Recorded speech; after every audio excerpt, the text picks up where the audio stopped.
Hi, welcome back to another episode of Story of Coaches at PFC. In this episode, I'm going to talk to Coach Nitish. He has been into powerlifting for quite some time. Plus, he has been doing it on a vegetarian diet. So that's something interesting, and we will be talking about those things. Hi, Nitish. How are you? Hi Varnit, I'm good. How are you? I'm great. I'm great. So recently you started. I think you competed अपना recently एक meet पे, right? Powerlifting meet पे. How was that Yes, experience? Like I saw your lifts. It was pretty great actually. So how was the experience thank for you. you?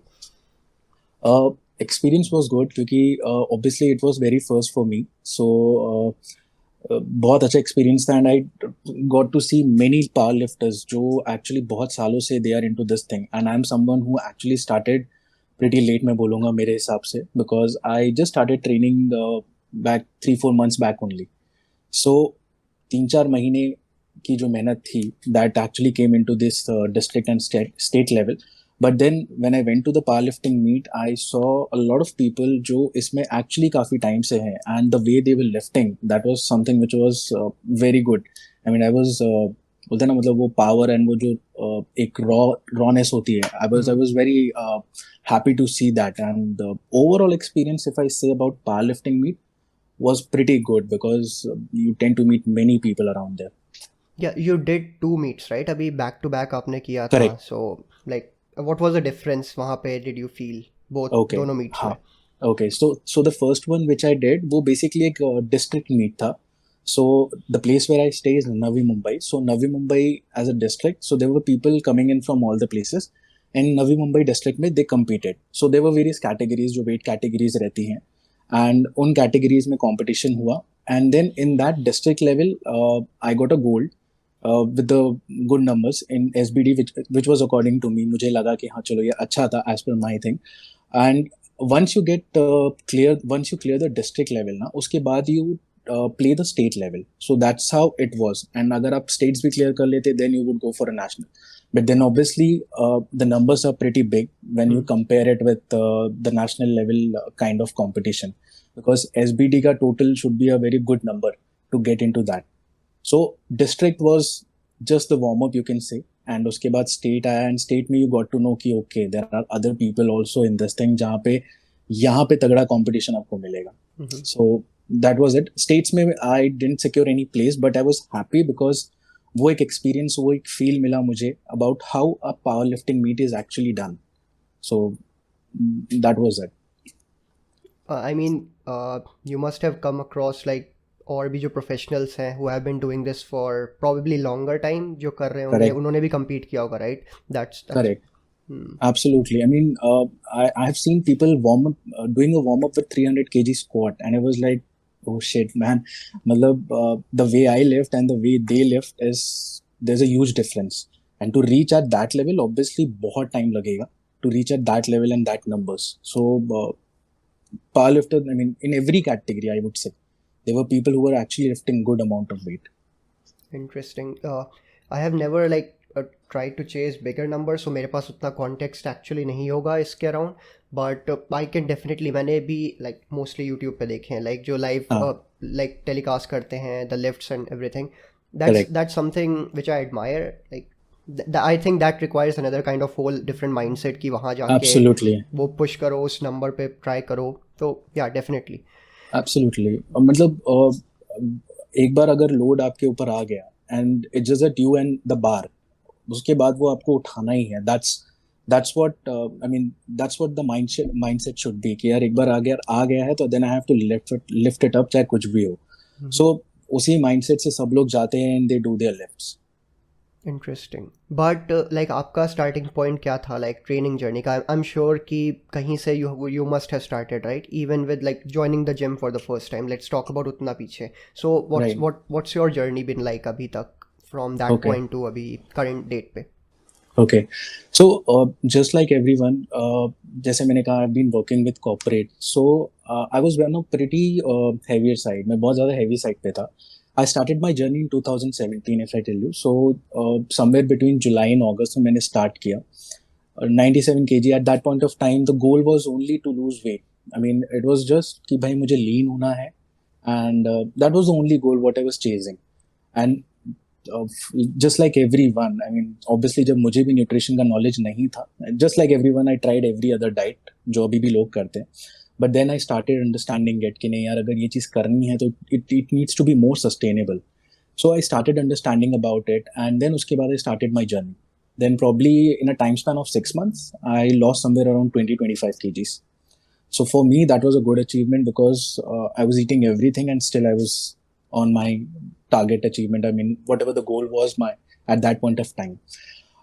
Powerlifting, if you talk, अभी ये lately हुआ because I don't know. I mean, I somewhere felt कि I can lift heavier load. ये मुझे एक अंदर से feel आया, so I thought let's give it a try once because depending on my body type, I just felt like I can lift that amount of weight. So I got into this. I started training 5 to 6 months back. Actually, I was with another coach first for 2 months, but वो थोड़ा बना नहीं. And then I shifted to my current coach.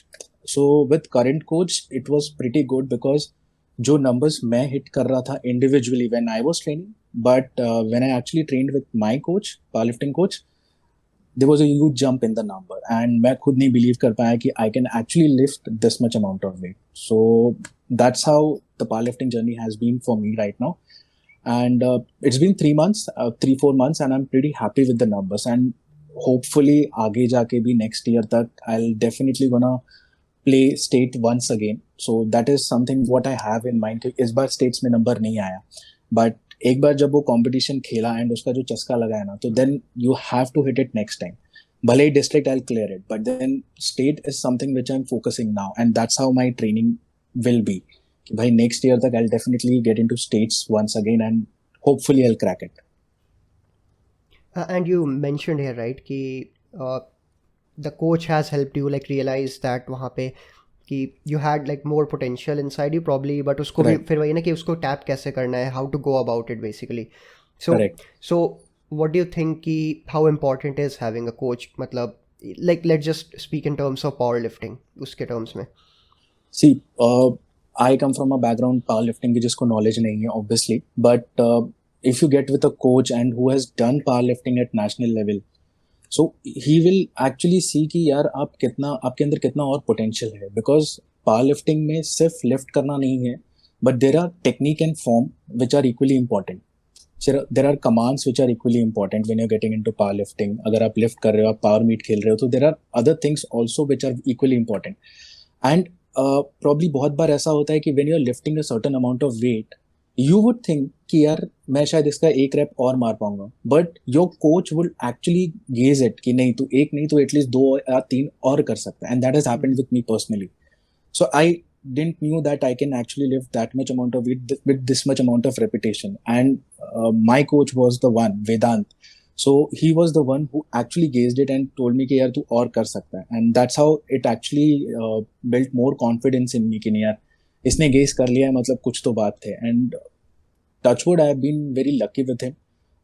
The way he's coaching with me and the way he's improving the numbers. So coach होना बहुत ही ज़्यादा important है, चाहे आप कोई भी हो. मतलब if you talk about powerlifting or if you talk about general lifting also, equally important, because जब तक form technique सही नहीं होगी, you're not gonna I mean you'll definitely enjoy yourself. पहली चीज़ तो ये, and बहुत सारी चीज़ें जो सीखनी होती हैं, and वो आपको सिर्फ एक कोच ही बता पाएगा अपने end से.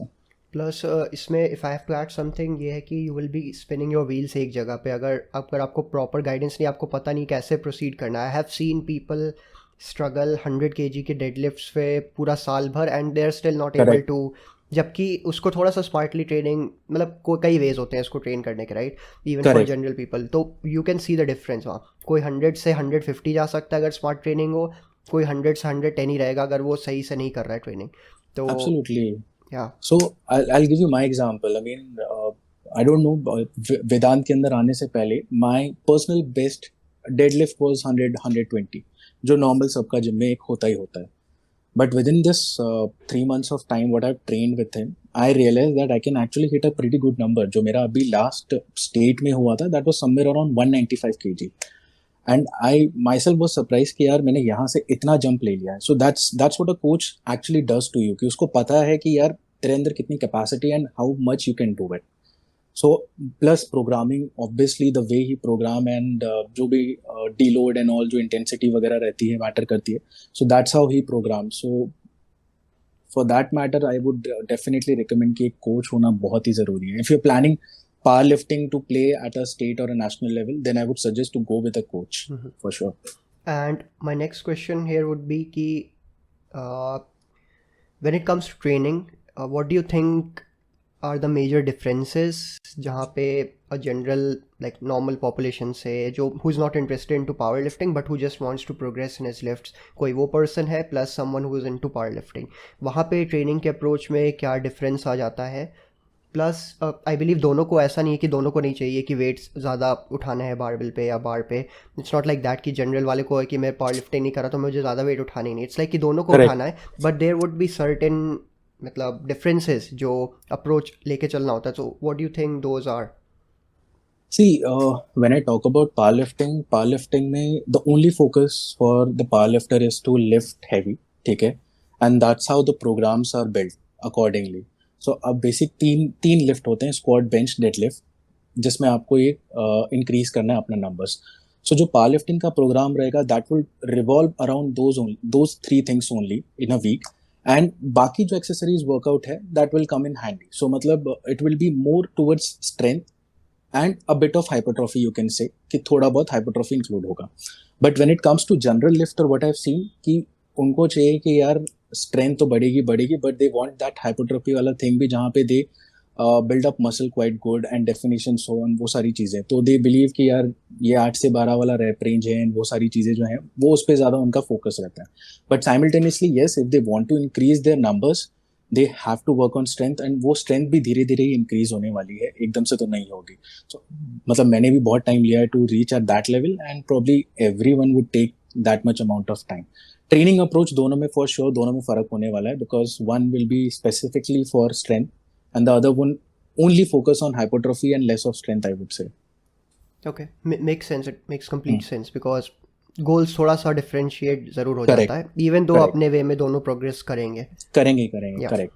And like for example अगर powerlifting की बात कर रहे हैं तो how frequently do you chase the bigger numbers? मतलब एक होता है right कि you have to pretest अपने को एक तरह से बिफोर योर फाइनल डे की पता रहे, थोड़ा अंदाज़ा रहे कि बॉल पार्क में आप कहाँ पे हो. तो फ्रॉम व्हाट आई अंडरस्टैंड कि एक या दो बार तो at least you give it a shot कि मतलब अपने मेजर जो कंपटीशन डे है उससे पहले कि आप कहाँ स्टैंड करते हो, बिकॉज इट थोड़ा सा एक तो बूस्ट मिलता है प्लस थोड़ा सा रियलिटी चेक भी मिलता है कि एक्चुअली कितनी स्ट्रेंथ है आपके. So like how frequently do you test that, and उस केस में लाइक आप कैसे उस पर बिल्डअप करते हो वहाँ तक जाने के लिए? सो मेरे लिए थोड़ा सा उल्टा होगा, because to be very frank मैंने 3 महीने में इतना ज़्यादा कभी भी अपने आप को टेस्ट नहीं किया कि how far I can go. So for me the last time when I actually train with my coach, ठीक है, जस्ट एग्जाम्पल की तरह, मतलब मैं अपने कोच के साथ जब ट्रेन करने गया था इनिशियल टाइम पे, at that point of time I only realise कि भाई मैं इतना लिफ्ट कर सकता हूँ, which was more than my usual. So only that was the thing. But over a period of अगर मेरा जो जिस तरीके से जो मेरा प्लान हो जाए या जो प्लान सेट होता है उसमें ऐसा कहीं नहीं रहता कि यार आपको इतना बिगर नंबर अचीव करना. अभी जब मैंने कंपटीशन में एक नंबर अचीव कर लिया है, I am still on a deload kind of a thing. मैं अभी भी बैक ऑफ सेट पे ही चल रहा हूँ, मैंने कोई बिगर नंबर अचीव नहीं किया. So probably for me by next month एक नंबर अचीव होगा. तो यू कैन से इन a month kind of a time I can definitely think कि हाँ ठीक है, एक टारगेट रहेगा कि एक महीने के अंदर I will reach that particular number. But वो एक महीने का गैप आप पकड़ के चलो कि उसमें it can happen, but frequently नहीं हो पाएगा. I mean every other week तो कोई नहीं ट्राई करेगा, because every other week if you try then obviously एक टाइम के बाद you will just hit a plateau, या फिर आप बहुत स्ट्रगल करोगे to increase that number. So it's always better कि एक बड़ा नंबर हिट करने के बाद you just take some kind of rest, थोड़ा rest low for weeks, and then you again try and chase that big number. So for me it would be a month kind of a time I can say from my side. Plus अगर कोई frequently हमेशा higher या 1 rape max या 2 rep max के around chase कर रहा है तो they will burn out eventually they will burn out, because मैंने भी ये करा है बहुत पहले. जब when I was initial at my point of training, मैं खुद जब अकेले करता था, so I was just try to hit कि यार ये नंबर आज किया है, नेक्स्ट वीक आई, जैसे हम नॉर्मल प्रोग्रेसिव ओवरलोड कर समझ के करते हैं कि क्लीनर प्रोग्रेस में हम बढ़ते जा रहे हैं. But then at a certain point of time you will get exhaust, आप नहीं कर पाओगे. So that is the time you have to realize कि नहीं ये हो गया है, and now you have to take a back off kind of a thing, and then you have to start working again. Yeah. So that's all. I made a similar mistake अपने initial years में भी, like I was constantly chasing वो linearly like you said, right, कि Correct, वो right, रहता है कि हाँ अभी इस बार किया, दूसरी बार हुआ तो तीसरी बार तो हो ही जाएगा, बट जब absolutely. चौथे पांचवी बार आप पहुंचते हो तब you feel like you don't feel good about it. Lifts में स्ट्रॉन्ग फील नहीं होता है, किसी तरह Correct. खींच लेते हो नीचे से ऊपर तक, but you don't feel good about yourself उस हाँ, time. you don't feel good about the form. I mean, obviously you are the person जो form technique में ज़्यादा believe करेगा, and same way I also believe कि if you're lifting something, lift it with a proper form. अगर मैंने lead lift किया and मुझे पता है कि मेरा फॉर्म गलत है, I will not be happy with that. मैं उसी वक्त छोड़ दूंगा वो चीज़, भले ही मैं आधे पे आ गया हूँ, and I leave it because I know I can not pull it, मेरा फॉर्म खराब होगा. सो आइडियली ये मिस्टेक सब लोग करते हैं, बहुत ज़्यादा लोग करते हैं कि यार सिर्फ पुल करने के लिए पुल कर लेते हैं, दैट्स इट, बट वो फिर भले ही फॉर्म कैसा भी हो. तो इनिशियल डेज में तो सबके साथ ही होता है. I mean everyone would have faced it for sure. Yup. So उसकी वजह से I had to take a long break, like 6-7 महीने का, because I was constantly burned out, I wasn't feeling good. और उसका असर बाकी लिफ्ट पे भी देखने को मिलता है, लाइक एब्सोल्युटली इवन जो आप जिम जा रहे हो ना, वो माइंडसेट ही थोड़ा सा लो फील होता है, तो रिकवरी का इशू. तो यहाँ पे I was going to ask you कि रेस्ट को आप कैसा इंपॉर्टेंस देते हो अपने करंट प्रोग्राम में, and how many days do you typically train in a week? So rest मुझे बहुत ज़्यादा इम्पोर्टेंट लगता है, because for me after workout के बाद जो नींद होती है ना, बहुत बढ़िया होती है, to be very frank. And I would definitely prefer कि भाई कम से कम 7-8 घंटे की नींद होनी ही चाहिए to recover from that kind of stress. Because अभी क्या होता है कि I am a working professional, मैं वर्कआउट करता हूँ सुबह morning, I come back, I start working, then probably 8-9 तक आई जस्ट वर्क, 8 या 9 बजे तक काम चलता है, एंड देन उसके बाद आई टेक रेस्ट. सो वो मुझे चाहिए कि भाई 7-8 घंटे की नींद चाहिए. And when you talk about week में कितने दिन रेस्ट होता है, तो वीक में 2 दिन रेस्ट हो जाता है, and 5 days are my workout days. So 5 days में भी वो फोकस रहता है कि आज ठीक है, आज would be focused on bench, today will be, तो स्क्वाट्स भी अगर मैं करता हूँ तो one is focused on a high bar, second is focused on a low bar, then deadlift and bench. So that's how the programming is done. Okay, makes sense. Plus, for the listeners who will be watching this podcast, मैं ये add कर देता हूँ कि you don't have to copy as it is what Nitish is Absolutely. doing, because वो उनको करते हुए टाइम हो गया है, plus he knows what he is doing. आप अगर अभी start करने जा रहे हो, you are interested in something, तो there is a chance you may like end up like getting injured अगर आप ज़्यादा obsessively उस पे चले गए. So you need Correct. to so people should need to train smartly वहाँ पे in that case. Absolutely. और मतलब चाहे पावर लिफ्टिंग हो या इनिशियल स्टेज ऑफ लिफ्टिंग हो, पीपल शुड एक्चुअली बोलते हैं ना, invest some time on their form and technique. That's what I believe. वरना एक बार अगर इंजरी हो गई, then you will end up again taking a break, and then you don't feel like getting वापस से कि यार वापस से जाके करना, because you get scared of it. I have seen many people जो एक्चुअली थोड़ा सा इंजरी से डर जाते हैं जब एक बार होती है, एंड देन उसके बाद I don't know if they will again join the gym और not. So it's always better initial phase पे ही जस्ट मेक इट क्लियर कि यार फॉर्म एंड टेक्निक आप करेक्ट रखो, whatever the thing you are doing. So ये injury वाला part, right, so I wouldn't call it कि injury था मेरे को, बट इट्स लाइक कि जब ब्रेक होता है, राइट, बर्नआउट हुआ, तो मेरे दिमाग में मेंटल ब्लॉक काफ़ी ज़्यादा आ गया था. So I think I didn't even try to attempt any PR almost 2 साल तक किसी भी लिफ्ट में, मेजर कंपाउंड लिफ्ट की अगर बात करूँ. तो आफ्टर 2 years आई रियलाइज़ कि यहाँ से अब थोड़ा सा आगे बढ़ना पड़ेगा. I shouldn't be this scared यहाँ कि अब डर के बैठे हो कि, मतलब it's not like I am going to compete, but खुद के लिए होता है ना कि I like chasing those numbers lift पे. Absolutely. The last time I took a break was 150 kg deadlift. I think it was back in 2017 and my body weight was around 54-55 kg के around होगा, तब attempt किया मैंने तब journey शुरू करी थी. सो या आई स्टार्टेड वहाँ पे, बट लेकिन फिर वही हुआ, उस पॉइंट पे आके I was so fatigued, exhausted. तो 2 से 2.5 साल का अच्छा खासा वो जो होता है ना, जो पुश करके जो ट्रेनिंग करते हैं, वो नहीं किया मैंने. आई was just doing the bare minimum, maintaining whatever muscle I had, बस चिल सॉर्ट ऑफ वो जोन था मेरा. बट अभी रिसेंटली लाइक लास्ट 1.5 year जब से थोड़ा जिम ओपन हुआ है, हाँ, तो तब से आई ट्राइड थोड़ा सा चेज करना. ऐसा नहीं कि आई प्रोग्राम डेडलिफ्ट हर वीक, मैं मे बी 2 weeks में एक बार करता हूँ अगर करता हूँ, just because I want to see कैसा फील होता है. करेक्ट. तो वहाँ पे I started attempting my PR. वहाँ पे भी डर लगा पहली बार जब हैवी पे जाओ, even though I am strong enough कि उतना मैं PR भी नहीं अटेम्प्ट कर रहा हूँ. इट्स लाइक कि 130 kg 140 उतना कर रहा हूँ, तो तब भी मेंटल ब्लॉक था, जस्ट बिकॉज एक टाइम पे इतना फटीग हुआ, वो डर सॉर्ट ऑफ बन जाता है.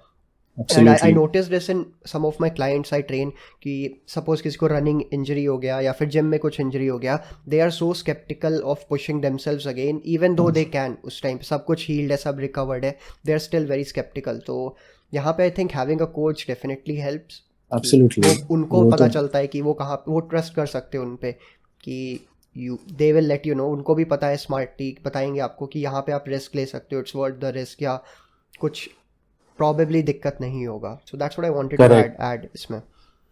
नहीं, absolutely, totally right. I mean जैसे आपने बोला अभी कि वो एक मेंटल ब्लॉक बन ही जाता है once you recover from that thing. So obviously coach is one person जो एक्चुअली देखेगा, गेज करेगा. If you able to do it then obviously the coach will push you. वो एक मेंटल ब्लॉक कहीं ना कहीं रहता ही है. मतलब मेरे साथ भी रह चुका है पहले, and I guess everyone would face it. भले इंजरी नहीं हुई है, touch wood, but then after a certain point of time when you get exhaust, तो उसके बाद लगता है कि यार अब ये नहीं जाएगा, and just let it be. So that's where a coach comes in कि नहीं, you can do it actually. Yeah. Also, like important lifts, like suppose you're testing out some maximum weight, so there's always something which goes in your head, right? कुछ आप सोच के जाते हो, या sometimes people go blank, मतलब कुछ भी हो सकता है. So what is it for you, like pre-lifting ritual अगर बात की जाए? मेरे लिए it's like, so I am not very explosive kind of a lifter. मैं बाकियों की तरह चिल्ला चिल्ला के नहीं जाता हूँ, बिकॉज मेरा नेचर नहीं है वैसा. आई एम मोर टूवर्ड्स काम. मैं थोड़ा शांत रहता हूँ whenever before doing any lift. So मैं सिर्फ अपने आप से ही बात करता हूँ. It's like self talking only, कि भाई ये है, ये उठाना है, दैट्स इट. और कोई ऑप्शन नहीं है. Whether it is squat, deadlift, bench, ये उठाना ही है. So that's the only thing what I do. अपने आप से बात करता हूँ, and if I am under that bar, बस ये करना है, that's it. That's what my pre ritual is if you talk about lifting. Makes sense. Because I can't imagine you shouting and going. मैंने वीडियोस भी देखे, कहीं में हाँ, दिखा नहीं मेरे को. मैं नहीं कर सकता यार. मैं बहुत ही, मतलब आई एम थोड़ा सा introvert kind of a guy. और but when it comes to lifting also, मैं बहुत शांत हूँ. I don't shout that much. मतलब वो एग्रेशन आता नहीं है, but I don't know for what reason. But lift हो जाता है, I am happy with that. But वो बिना एग्रेशन के हो जाता है, I am happy with that. But mindset में, एक माइंड में रहता ही है कि नहीं यार, ये करना है तो ये करेंगे, that's it. And that's completely fine, right? जो भी आपके लिए वर्क कर रहा है, ज़रूरी नहीं कि कॉपी एब्सोल्युटली. करना है किसी को, कि एब्सोल्युटली, बिकॉज मैं बहुत सारे लोगों को देखता हूँ, पावर लिफ्टर्स ऑब्वियसली एग्रेसिव होते ही हैं फॉर सम रीजन. तो मुझे भी लगता है यार कि मैं क्यों नहीं हूँ करके, कभी कभी I feel like. But then I am like कि नहीं यार, अपने से नहीं हो पाएगा. मतलब आई एम, या तो मैं वो चिल्ला नहीं सकता हूँ जिम में कि यार ये हो गया, ये हो गया. But I am like okay ठीक है, will do it.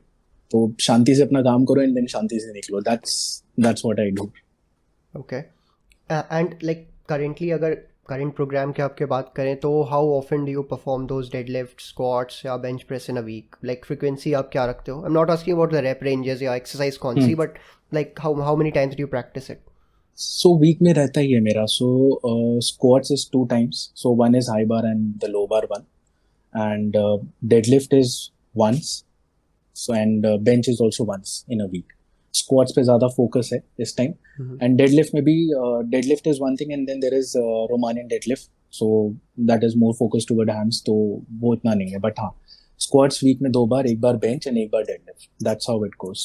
But it would be optimized and refined, right? It's not like casually chill करके मतलब कर रहे हैं. It's नहीं not नहीं. like that, हाँ. हाँ, so it would be in a planned way कि कैसे करना है, क्या करना है. तो वो ऑलरेडी एक प्लान रहता ही है कि रोज मैं अपना एक वर्कआउट प्लान लेके ही घूमता हूँ साथ में, कि यार ठीक है, okay, this is the range and this is the weight which I have to lift. So that's how it goes. एंड वो प्लान ही रहता है. मतलब इट्स बीन फॉलोइंग. कंपटीशन के टाइम आते आते थोड़ा सा चेंज हो जाता है. सो कंपटीशन के टाइम पे एक्सेसरीज वर्कआउट थोड़े कम हो जाते हैं, but the major focus is on only SBD only at that point of time. And उसमें भी रेस्ट ज़्यादा होता है. मतलब कंपटीशन से 2 दिन पहले I don't do any kind of workout. आप चिल मारो, रिलैक्स करो, एंड देन उसके बाद सीधा कंपटीशन पे जाके. Okay, makes sense. And when it comes to fueling your body, मतलब I remember that कि you are a vegetarian, right? Right So right. थोड़ा सा sources limited हो जाते हैं again. Obviously. But like how do you go about it? How do you plan your meals as per your goals? So it's pretty simple. I mean, इतना मुश्किल नहीं होता, because I mostly rely on whey, because for vegetarian एक तो वही एक important चीज़ है जो अभी मिलेगी. Whey protein is one thing what I rely on, and then there is paneer. I've been eating soya for a very long time. I almost मतलब मैंने 5-6 साल मैंने सिर्फ सोया ही खाया है जब when I started my journey, when I started things. And I was happy with that, but then I realized अब कि यार अब बस हो गया थोड़ा सा, let's take a break from that. Now I switched to more of a whey protein, paneer. There is dal in my diet. दाल चावल जो नॉर्मल अपना रहता है carb sources, I will take that. And then there is bread and cheese what I usually take. So this is what I have. Only limited food option, ज़्यादा कुछ fancy नहीं है. सिर्फ यही रहता है मेरा. कार्ब्स अगर आप देखोगे तो somewhere around 350-400 gram is only carbs which I only eat. And protein also I am able to hit around 170 with these kind of sources. So I am pretty happy with that कि यार इतना hit हो पा रहा है. Because अगर मैं non veg पे आ जाऊँ वापस से, so that's a different thing. So फिर वो एनीवेज अलग ही रहता है. नॉन वेज ऑब्वियसली थोड़ा अलग है, बट वेज में थोड़ी मेहनत ज्यादा लग जाती है in terms of food and food choices. So I'm guessing you're roughly eating around 3000 calories कुछ. नहीं, अभी I am at 2600. So the plan is to cut down a bit to play in 93 की कैटेगरी में. Okay. So right now I am 94 something. सो कंपटीशन में भी मैंने उतने पे ही खेला था, बट देन थोड़ा सा और कम करना है. But that depends. एक बार प्लान किया था कि लेट्स से समवेयर 83 तक पहुंचने के लिए, बट आई विल सी कि अभी कैसे करना है 83 या 93 whatever the plan is. So उस हिसाब से we'll plan it. So अभी मैं थोड़ा cut down phase पे जाने वाला हूँ anyways. Okay. So we'll try to cut down a bit with strength. Obviously थोड़ा increase रहना ही चाहिए. So that's what the goal will be आगे के 1 साल के लिए at least. Okay. So paneer, whey protein, major source यही हो गया. I think जो covers like 70-80% अगर देखा जाए. Correct. चीज हो गया. ऑब्वियसली चीज भी वी कैन कंसिडर इट. अब वेज में ऑप्शंस नहीं है, and some time it's like soya लिया तो लिया 50 grams. So that's how it is. Okay. So limited रखता हूँ because it's easy for me. Because if I work तो एक ही बार में बना के रेडी रख लो, and that's more convenient. I mean हर बार सोचना नहीं पड़ता है आपको कि आपको क्या करना है, क्या बनाना है. Okay. Makes sense. Plus जैसे मैं नॉन वेजिटेरियन फूड आइटम्स खाता हूँ, बट इट्स नॉट लाइक कि मैं फ्रीक्वेंटली खाता हूँ. इट्स लाइक कि अभी थोड़ा कम हो गया है, वेजिटेरियन ज़्यादा चल रहा है, जस्ट बिकॉज कि थोड़ा बोर हो जाता हूँ कि चेंज करते रहना है. तो कभी एग्स हो गया, तो कभी था पनीर मोस्टली चल रहा है. Paneer and way protein is like मेरा भी अब primary source. Way almost I think कितना 2.5 से एनीवेयर बिटवीन 4 स्कूप के बीच, कभी डिपेंडिंग ऑन कैसा दिन जा रहा है. तो ये रहता है. मेरा भी वैसे ही आराम से उतना, मतलब 2.5-3 स्कूप आराम से चला ही जाता है. So that's how it is. और पनीर मोस्टली कवर करी. पनीर और वे ही है 2 सोर्सेज मेरे लिए. बाकी तो कार्ब सोर्सेज अपना rice is the best option what I have. Rice and bread, that's it. So ये 2 चीजें काफी सिमिलर है अपना. बस यू आर कंज्यूमिंग थोड़ा ज्यादा कैलोरीज, मेरा थोड़ा कम साइड पे है, थोड़ा कम रहेगा. Correct. Okay, got it. And जैसे like you said right, you are going to cut down 83 तक सोचा है, तो इट्स आई एम गेसिंग ये talking about the next year वाला चीज उसके लिए, नॉट लाइक अभी रिसेंटली. नहीं, अभी नहीं. सो प्लान वही है कि 83 में खेलना है. तो आई टेल यू प्लान क्या था एक्चुअली पहले. So when I started power lifting, this competition जो अभी हुआ है ना, it was suppose to happen in October. So October में होने वाला था. उसके पहले ही भी डिस्ट्रिक्ट और स्टेट्स होता है. अक्टूबर सितंबर मंथ में शुरू होने वाला था, बट देन ये थोड़ा सा प्रीपोन हो गया. सो पूरा प्लान ऊपर नीचे हो गया कि I was planning to come at that level 83 and play that thing at October में, बट ये थोड़ा पहले हो गया. तो आई वाज लाइक ठीक है, just for experience purpose we went on it कि नहीं एक बार जाएंगे, will see how it feels. वो कर लिया. अब प्लान वही है कि नेक्स्ट ईयर तक इफ आई प्लान है ही इनफैक्ट, तो 83 तक तो जाना ही जाना है उस कैटेगरी में. एंड गोल यही रहेगा to be the heaviest lifter in that category for sure. क्योंकि बहुत से लोगों को देखा है मैंने, एंड वो एक बूस्ट ऑलरेडी एक आ चुका है कि नहीं यार इतना तो अपने को करना ही करना, because that is the benchmark what they have set. I mean to qualify to a national level, obviously आपका तीनों lift should be more than 650 kg. So to reach at that level it's going to take a time. मतलब हो जाएगा. I mean I am close. मतलब अभी probably थोड़े time में if I reach 200 at least in dead आराम से. और बेंच स्क्वाट्स में भी पहुंच ही जाएंगे. बेंच तो देख लेंगे. मतलब वो 150-170 is what they require max. उससे ज्यादा गया तो that's a different thing. So plan वही है कि वो नंबर दिमाग में बैठा हुआ है 650 kg, दैट्स इट. उसके ऊपर जाना है. So let's see. All the best for that. Thank you. Yeah, and we talked about जिसमें कि ट्रेनिंग के कैसे अप्रोच रखना है, we talked about न्यूट्रिशन का भी पार्ट थोड़ा सा कि कैसे आप सेट करते हो. डू यू थिंक कि अभी जो आप करेंट न्यूट्रिशन प्लान या प्रोग्राम आप रखते हो अपने लिए, is it sufficient for you to recover well and हर चीज़? बिकॉज कई लोगों का काफ़ी वो रिजिड माइंडसेट भी मैंने नोटिस किया कि नॉन वेजिटेरियन डाइट ही चाहिए to grow muscle, build muscle. ये काफ़ी पुराना थॉट प्रोसेस है, थॉट चेन है, बट अभी भी करेक्ट. एग्जिस्ट करता है सर्टेन ग्रुप्स में. तो what's your take on that? मना नहीं करूँगा बिकॉज मैं भी पहले जब नॉनवेज मैं भी जब देखता था लोगों को बॉडी की बनी हुई है and the strength what they have got, तो मुझे भी लगता था नॉनवेज ही चाहिए, नॉनवेज ही चाहिए. But over a period of time I realize कि नहीं यार, नॉनवेज नहीं बट वेज भी चीज़ें हैं जहाँ पे you can actually build up. It just that you have to program it in a way with your things and you workout जहाँ पे it start showing you result. So I don't think so कि nonveg उतना important है. अगर आप vegetarian हो तो आप भी बना सकते हो. You can also reach at that strength level. थोड़ी दिक्कत लगेगी, थोड़ा टाइम लगेगा because of the certain food choices what we have. But then obviously बाकी जो वाइटामिन्स मिनरल्स है वो तो आपको एक्सटर्नली कंज्यूम करने ही पड़ेंगे, कोई ऑप्शन ही नहीं है. बिकॉज नॉन वेजिटेरियन में एनीवेज आपको सारी चीज़ें मिल जाती, बट बीइंग अ वेजिटेरियन आपको वो सारी चीज़ें थोड़ा एक्सटर्नली कंज्यूम करना पड़ेगा. सो that's what I believe. And ऐसा नहीं है कि नॉन वेजिटेरियन ही चाहिए to build it up. Personally मैंने खुद ने सोचा है कि if I want to power lift then I want to do it in a vegetarian way. कि भाई अगर मैं आगे जाके थोड़ा जाना भी जाऊं, अगर लोग जाने भी, so it should be that कि ठीक है, he is a vegetarian guy and he is lifting this much amount of it. So that's what I have in mind. And you're like I can see like अभी जो recently you also posted some of your lifts, right? I think Correct. तो like मैं भी काफ़ी time से आपको follow कर रहा हूँ, देख रहा हूँ Right. आपका लिफ्ट का. तो I can notice some certain technique changes भी जो आपने किए हैं. लाइक अगर मैं 4 महीने पहले की बात करूँ, मुझे तब से भी याद है. आई रिमेंबर लाइक मैं एग्जैक्टली मुझे डेट नहीं याद है, बट इट्स लाइक कि I watch your stories, I watch your lifts, तो पता चलता है कि you have made certain changes. आपका जो जब एसेंट और डिसेंट हो रहा है उसमें भी कई चेंजेस, सटल चेंजेस होते हैं, नॉर्मल इंसान को Correct. मे भी ना दिखे, बट बीइंग अ कोच मुझे समझ आता है कि आपने चेंजेस किए हैं. तो Correct. I think this is what you have been working towards and working on in the past couple of... Absolutely. So it all started when I went with the coach. तो अपने coach के पास गया and 2 दिन सिर्फ training किया था and 2 दिन में ही पता चल गया where I was, what was my form and technique. And जब सीखा 2 दिन के अंदर what was my form and technique. So जैसे कि कहा था कि कोच एक इक्वली इंपॉर्टेंट पर्सन है आपकी लाइफ में. बिकॉज मैं जिस तरीके से लिफ्ट कर रहा था और अब मैं जिस तरीके से करता हूँ, obviously coach plays a major role. एक बार आपको फॉर्म एंड टेक्निक आ गया, then you just need to keep on working on it more and more. Got it.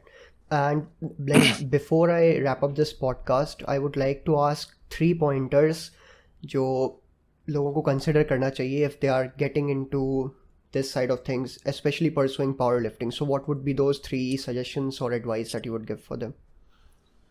So 3 suggestions from my side would be कि पहली चीज is get a coach if you're planning to play powerlifting. So that is something which is very important. एक coach होना बहुत ही ज़्यादा important है to understand the things, understand the game. Because अगर आप बिगनर हो, एज अ बिगनर आपको पता नहीं कि कौन सी ऑर्गेनाइजेशन कौन सा इवेंट कर रही है, क्या कर रही है, you will not be aware about it. आपका कोच ज़्यादा बेटर पोजिशन पर रहेगा to explain you that thing. Second is focus on your diet. Obviously diet पे ध्यान देना पड़ेगा because if you want to increase your strength. And third is like अगर आपका गोल एस्थेटिक दिखना है तो उसमें थोड़ा टाइम लग सकता है. Because this is purely strength based kind of a thing. Aesthetic look भी हो सकता है, but then you have to sacrifice on that thing. Sacrifice as an aesthetic look थोड़ा सा sacrifice करना पड़ेगा and towards be more towards be focused on strength based kind of a thing. So ये 3 चीज़ें हैं. What I would suggest आप अपने दिमाग में बना लो कि भाई this is what needs to be done. पहला एक कोच आपके पास होना चाहिए, आपका न्यूट्रिशन अच्छा होना चाहिए, and third is aesthetic नहीं होगा but strength बहुत ज़्यादा मिलेगी. So that's the 3 thing what I think. This is helpful. And plus अगर कोई इसको लंबे टाइम तक करेगा तो there would be a point जहाँ पे aesthetic और strength दोनों मैच कर जाएगा. Absolutely. I mean you must have seen I guess Azmat sir on Insta. So he is a powerlifter, he is a bodybuilder, plus he look aesthetic. So at that point of मतलब उस level तक पहुँचने के लिए obviously it will take time, but eventually someone will reach at that point of time अगर आप सारी चीज़ें accordingly plan कर रहे हो. Exactly. Thank you for joining in. This was very helpful. Thank you so much for having me.